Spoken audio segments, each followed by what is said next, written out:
Alerta Geral. São 7h33, estamos de volta no Bate-Papo Político. Daqui a pouco o jornalista Beto Almeida estará aqui também com novas informações da área das eleições municipais de 2020. E vamos refazer o nosso contato com o consultor econômico-financeiro da Associação dos Prefeitos do Ceará, a Prece, André Carvalho. André, seja bem-vindo ao Jornal Alerta Geral. Creio que o nosso sinal agora está restabelecido para falar sobre essa lei sancionada pelo presidente Jair Bolsonaro, que trata sobre a redefinição dos critérios de arrecadação do ISS, que é o imposto que incide sobre a prestação de serviço.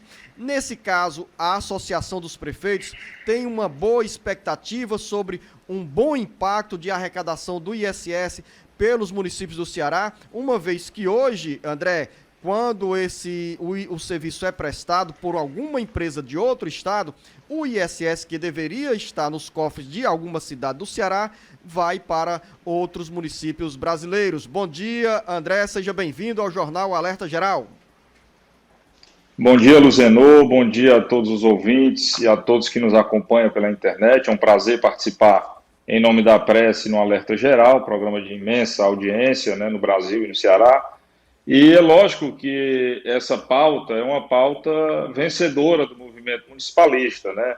É algo que já vem sendo discutido aí há quase que 10 anos, né? Quando as operações de arrendamento mercantil, o leasing, aquele financiamento que você faz para comprar máquinas ou comprar um carro, quando foi discutido se o leasing era ou não um serviço, depois a discussão passou a ser se esse serviço geraria um imposto e esse imposto seria recolhido no local da prestação do serviço.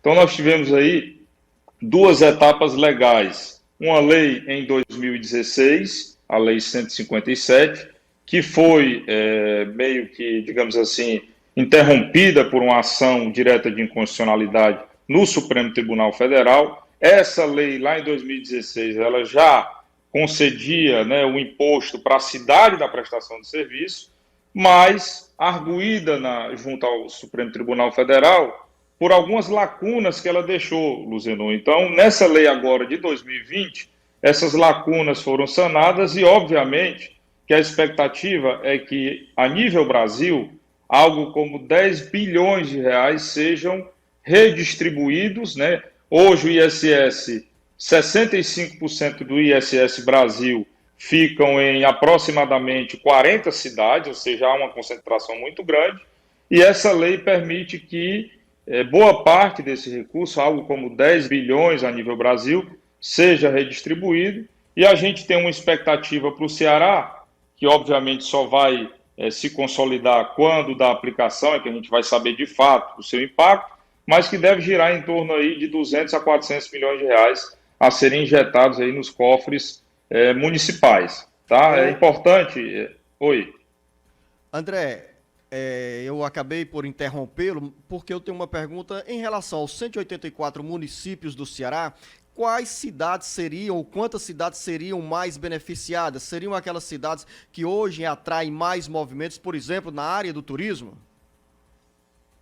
São as cidades, em geral, de maior movimentação econômica. E aí você pode, obviamente, a capital, Fortaleza, e você tem aí as grandes cidades, Maracanaú, Eusébio, Juazeiro do Norte, São Gonçalo do Amarante, Sobral. Obviamente, essas cidades mais populosas, em que o setor de serviços é mais desenvolvido e que tem um maior giro, por exemplo, de operações de cartões de crédito, operações de vendas de veículos com a utilização do leasing, né, o financiamento via leasing, consórcios, cidades em que há muito prestação de plano de saúde, são essas cidades as cidades mais que serão mais beneficiadas, porque hoje as sedes das empresas que propiciam, que prestam esse serviço, elas, via de regra, se encontram no interior de São Paulo e todo o ISS fica recolhido nas cidades do interior. Com essa redistribuição,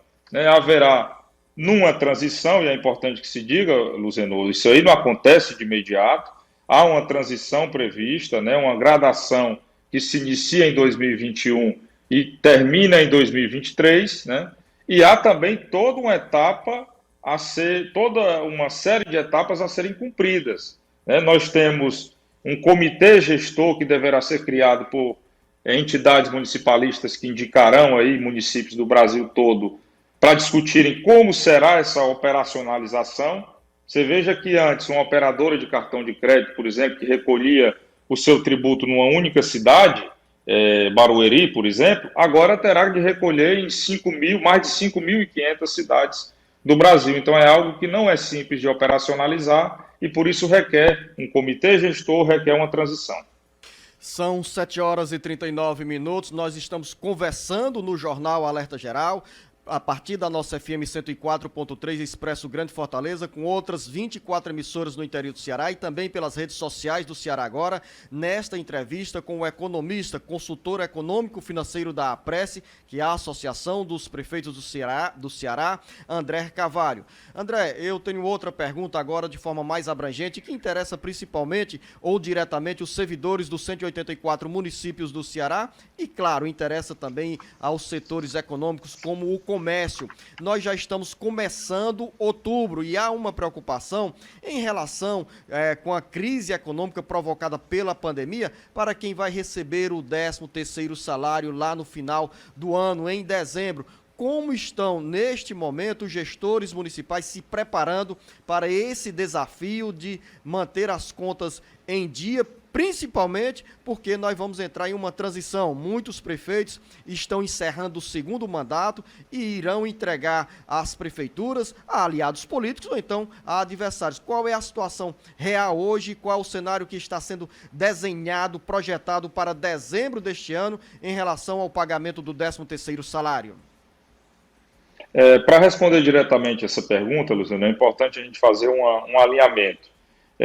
Esse ano de 2020, ele furou para todos os gestores toda a expectativa de planejamento. Você veja que a pandemia começou a nos atingir do ponto de vista de gestão fiscal a partir de março deste ano. Mas entre janeiro e março, todas as despesas do setor público, reajustes salariais, correções de contratos, todas elas já estavam dadas, né? Então, você vinha com a expectativa de uma melhora na receita, e aí você adquire despesas, e o impacto da pandemia, do ponto de vista fiscal, na arrecadação dos municípios, ele tem sido muito forte, né? Isso vai depender, agora respondendo a tua pergunta, vai depender muito de como o gestor, em cada município, fez a utilização desses auxílios que tentaram suprir aí, em parte, as perdas de receitas. É importante que se diga que, quando do início nós tínhamos uma estimativa que 70% apenas da arrecadação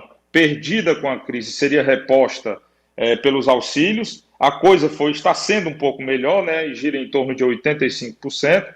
Já tivemos aí quase R$1 bilhão distribuídos em municípios, para os municípios cearenses, entre capital e interior, mas não o suficiente para repor as perdas. E, além disso, teve também as despesas geradas aí pela necessidade da crise sanitária, né?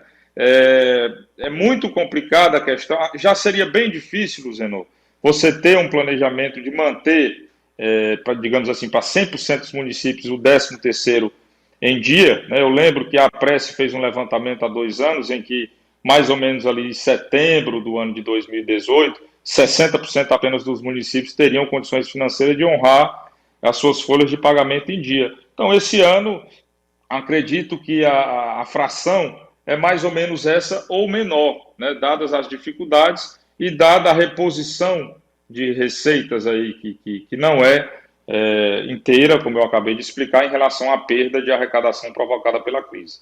André, para finalizar essa entrevista, agora ao mesmo tempo que você expõe essas dificuldades enfrentadas pelos municípios com esse relato sobre queda na arrecadação tributária e aumento de despesas, especialmente na área de saúde, mas os municípios tiveram também uma redução de despesas a partir do momento que, por exemplo, temos toda a rede municipal de ensino suspensa, com menos despesas na área da alimentação ou na área do transporte escolar, por exemplo. Essa queda na quantidade, nessas despesas, não compensa o que os municípios tiveram que investir com a ajuda dos governos estadual e federal para orientar e para assistir a população nesse momento de pandemia do coronavírus? É óbvio que esse é um fator, muito bem lembrado por você, é um fator que deve ser considerado, mas é importante que se diga que a maior parte da despesa pública é a despesa de pessoal, é a folha de pagamento, né? E todos os municípios fizeram esforços, né, para manterem a população prestando serviços, e mesmo na educação, o serviço à distância, por exemplo. Quando se trata de educação, a gente fala aí de uma grande despesa, é óbvio que não está acontecendo, que é o transporte escolar, mas há obrigatoriamente uma provisão, né, os municípios terão de guardar e terão de se preparar, já estão, na verdade, se preparando para a retomada das aulas, né? Então, você vai ter uma necessidade de novos investimentos em estruturas que não se tinha antes, e, basicamente, a economia que se teria com serviços não prestados, ela vai ser quase que completamente, se não a mais, consumida com essa preparação, né? E para além das questões, como eu falei, e agora voltando para a área da educação, que foi a área mencionada por você, no início do ano, nós tivemos ali entre janeiro e fevereiro, mais de 100 municípios cearenses que concederam reajuste de 12,84% aos professores, né? Reajustes estes dados para os municípios, e a principal receita que sustenta esses reajustes, que é o Fundeb, né, o Fundo de Desenvolvimento da Educação Básica, que é responsável por 85% dos recursos da educação, está aí com a projeção de queda de 6%, ou seja, há um descompasso forte, a despesa de pessoal cresceu bastante, é a mais importante, embora a gente entenda que há também despesas, como você bem citou, transporte escolar, entre outras, que não estão sendo contraídas na sua plenitude, mas há também a preparação de toda uma rede e de toda uma estrutura diante dessa situação do imprevisível. São 7h45. Nós conversamos aqui no Jornal Alerta Geral com o economista, mestre em economia do setor público e consultor econômico-financeiro da Associação dos Prefeitos do Ceará, APRECE, André Carvalho. André, eu quero agradecer a sua entrevista ao Jornal Alerta Geral com essas informações tão esclarecedoras para os nossos ouvintes e internautas. A você, o nosso muito obrigado e o nosso bom dia. Muito bom dia a todos, sempre um prazer, um grande abraço aos ouvintes e à Luzenor.